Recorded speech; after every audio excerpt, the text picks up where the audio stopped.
দিচ্ছে তাদের দেখতে বিধায়ক নওশাদ সিদ্দিকী ব্লাড ডোনেশন ক্যাম্পেইনে পরিদর্শনে গিয়েছেন। যারা স্বেচ্ছাসেবক ভলেন্টিয়াররা আছেন বিধায়ক সাহেবকে যাওয়ার রাস্তাটা সুন্দরভাবে ক্লিয়ার রাখবেন। রক্তদাতাদের সঙ্গে যারা রক্ত দিচ্ছেন তাদের সঙ্গে আমাদের প্রিয় বিধায়ক নওশাদ সিদ্দিকী সাহেব সাক্ষাৎ করবেন। যে নওশাদ সিদ্দিকীর আদর্শ আপনারা জানেন, ভাঙনের মাটিতে তিনি নির্বাচিত হয়েছেন বলে তিনি ভাঙন নিয়ে ভাবেন না, গোটা রাজ্যের কথা তিনি ভাবেন। যেখানেই মানুষ লাঞ্ছিত বঞ্চিত হচ্ছে সেখানে নওশাদ সিদ্দিকী পৌঁছে যাচ্ছে। এটাই নওশাদ সিদ্দিকীর আদর্শ। যে নওশাদ সিদ্দিকীর আদর্শে রাজ্যের মানুষ আস্তে আস্তে ভাঙনকে প্রাধান্য দিয়ে তারাও ভাঙন মডেল করতে চলেছে। এটাই ভাঙনবাসীর পাওনা।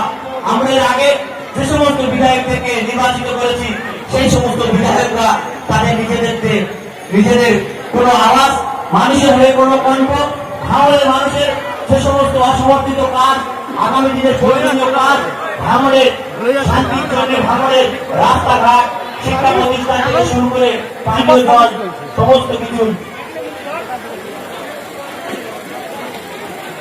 আমাদের এক রক্ত অর্পণ শিবিরে আসা এক সহকর্মী একটি মোবাইল হারিয়ে গিয়েছে। কোনো ব্যক্তি যদি পেয়ে থাকেন দয়া করে গায়েসের এখানে নিয়ে আসবেন। তিনি ভাইয়ের সঙ্গে সাক্ষাৎ করতে এসেছিলেন। এমন তো অবস্থা হাত থেকে পড়ে যাওয়ার পরে পকেট থেকে কোনো প্রকারে কেউ তুলে নিয়েছে বা তুলে গিয়েছে, তারপর থেকে পাওয়া যাচ্ছে না। কোনো ব্যক্তি যদি পেয়ে থাকেন দয়া করে গায়েসে নিয়ে আসবেন। আজকের এই রক্তদান উৎসবে এই পদ্ধতিটা আসবে। আমাদের সর্বমোট রক্তদাতা এই পর্যন্ত হয়েছে 718 জন, মহিলা রক্তদাতা 250 জন, 250 জন মহিলা আমাদের এলাকার মা ও বোনেরা যারা রক্ত দিয়ে আজকে রক্তদান উৎসবে সফল করেছেন। পুরুষ আমাদের ভাইয়েরা দাদারা কাকারা তারাও রক্ত দিয়ে 540 জন রক্ত দিয়েছে। সবাইকে দুপুর থেকে 34 মিনিট পর্যন্ত আসবে। এখনো পর্যন্ত সব চলছে।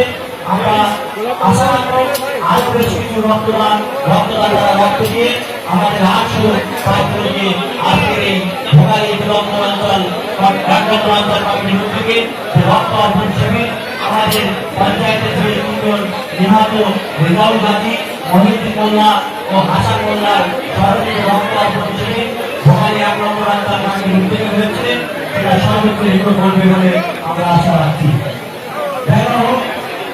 আপনারা জানেন আমাদের বিধায়ক সাহেব এখনো পর্যন্ত আছে, যারা রক্ত দেবে বলে এসে এখনো রক্ত দিতে পারে। আপনারা ঠিক আলোচনা নয়, এই পর্যন্ত বললাম বলে আমি আমার সংক্ষিপ্ত আলোচনা এখানে সমাপ্ত করব। ইনকলাব জিন্দাবাদ, আইএসএফ জিন্দাবাদ, এনআইএসএফ জিন্দাবাদ, বিধায়ক নওশাদ সিদ্দিকী মহাশয় জিন্দাবাদ।